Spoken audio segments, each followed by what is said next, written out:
Hello, my name's Peter Davies, and it's a great honour to be invited to participate in this human library project.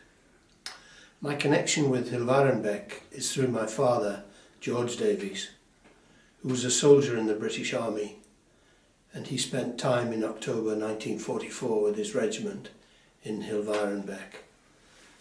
His regiment was an artillery regiment, the 191st Field Regiment of the Royal Artillery. And they had 3 batteries of heavy guns that were stationed in the Hilvarenbeek area. One in Hilvarenbeek, where my father was, and the others in Diessen and Middelbeers, and later in Britse. Although the town of Hilvarenbeek had been liberated about 8 days earlier, there was still fierce fighting going on to the west of the town, and there was a well-defined front which my father's regiment had to defend.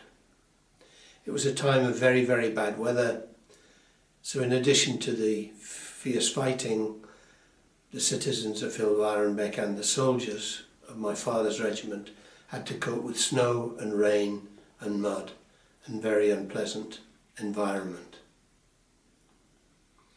After 8 days, my father's regiment was moved into Belgium to the town of St. Leonard's, where a force was being assembled to move north through Belgium and into the Netherlands.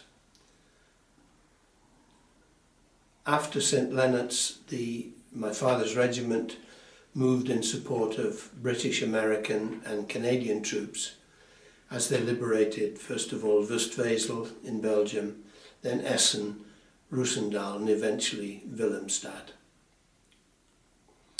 On the 7th of November 1944 I was born in the north of England, almost exactly 80 years ago.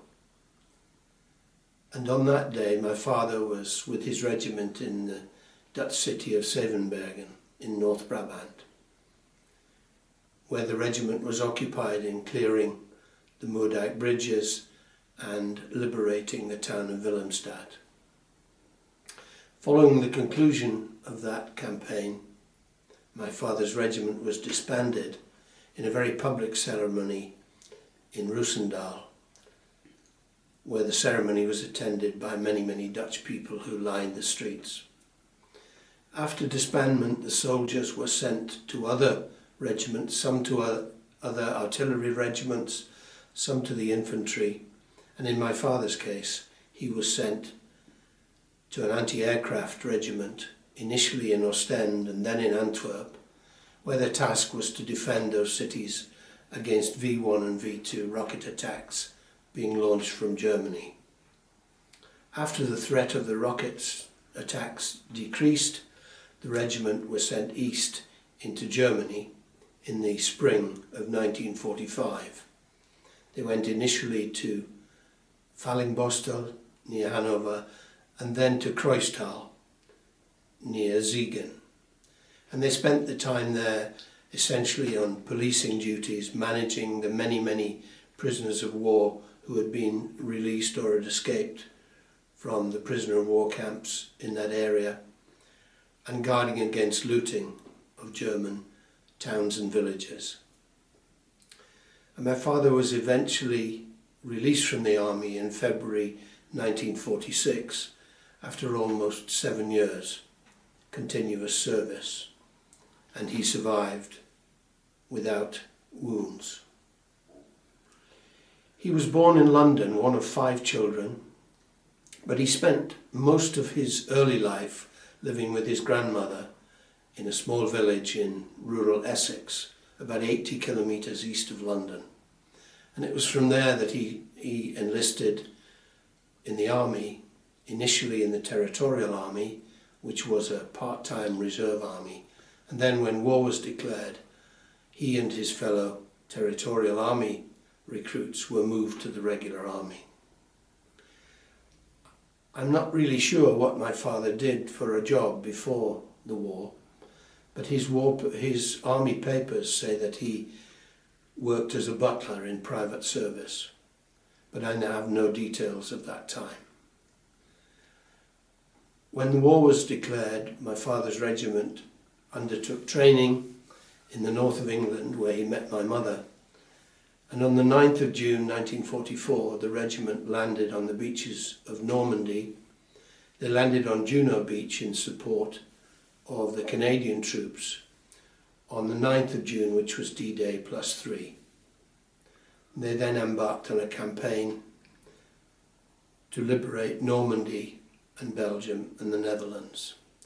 So his regiment was involved in the battles at Le Havre and Caen, and then later Dunkirk, as they moved, and then they moved through Belgium into the Netherlands.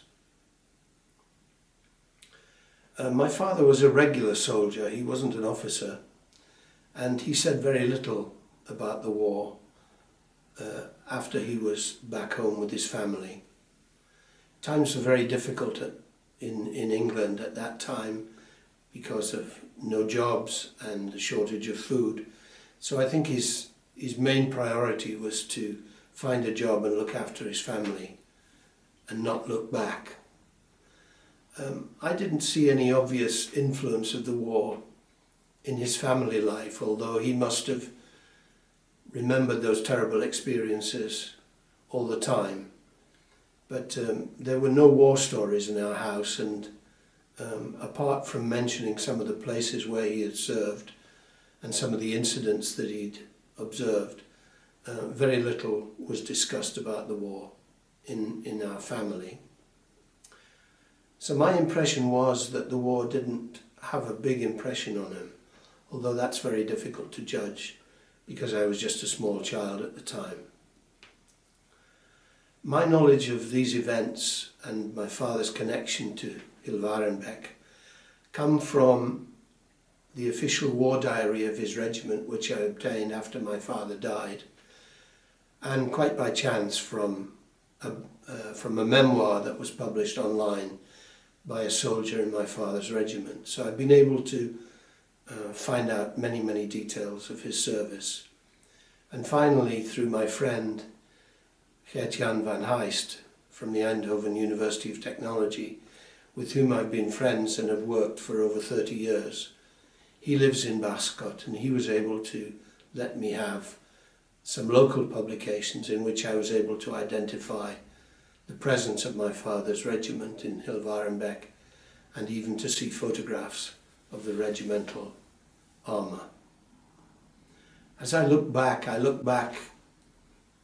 with great admiration for the bravery and courage of soldiers like my father, who struggled for many years to liberate Europe. And I look back with sadness at the many innocent citizens of France, Belgium and the Netherlands who suffered terribly during the liberation.